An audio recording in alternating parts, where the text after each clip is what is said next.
all boards 2017, 2019, 2022, 2023 এই বোর্ডগুলো most important.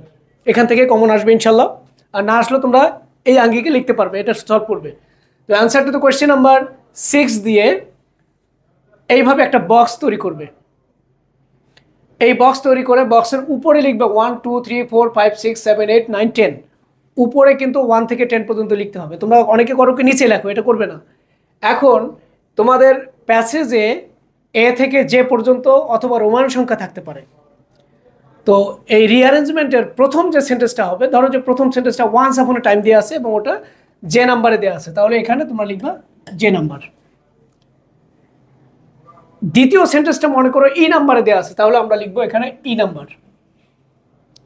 তৃতীয় সেন্টেন্সটা মনে করো যে এফ নাম্বারে দেওয়া আছে, তাহলে আমরা এখানে লিখবো এফ নাম্বার। চতুর্থ সেন্টেন্সটা মনে করো এ নাম্বারে দেওয়া আছে, আমরা লিখবো এখানে এ। এর পরের সেন্টেন্সটা মনে করো সি নাম্বারে দেওয়া আছে, এখানে লিখবো আমরা সি। এর পরের সেন্টেন্সটা মনে করো এইচ নাম্বারে দেওয়া আছে, আমরা লিখবো এখানে এইচ।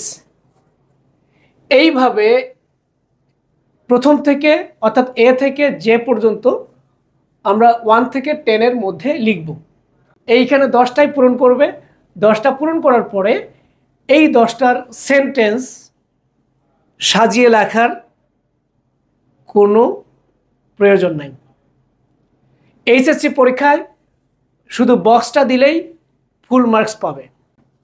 কিন্তু এখানে আমার একটা সাজেশন আছে, তোমরা অনেকে করো কি এই চার্টটা দিয়ে এই অ্যান্সারটা দিয়ে নিচে আবার লেখো answer to the question number, মানে প্যারাগ্রাফ অথবা রাইটিং পার্ট, স্টোরি অথবা গ্রাফ অ্যান্ড চার্ট লিখো। যার কারণে নিচে যখন তুমি অন্য কোনো আইটেম লিখবে তখন শিক্ষকরা আমরা মনে করি কি, অনেকেই আমরা মনে করি কি এই বক্সের প্যাসেজটা তুমি নিজে লিখেছো, এই জন্য একটা আইটেম অনেকের মিস হয়ে যায়।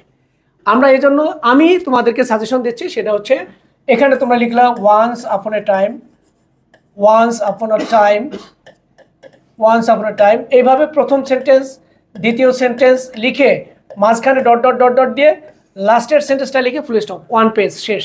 শুধু এই বক্সটা লিখে পুরোটাও যদি ফাঁকা রাখো সমস্যা নাই। স্টুডেন্ট তোমরা ক্লিয়ারলি নাম্বার পাবে, টিচাররা বুঝতে পারবে এটা রিঅ্যারেঞ্জমেন্ট।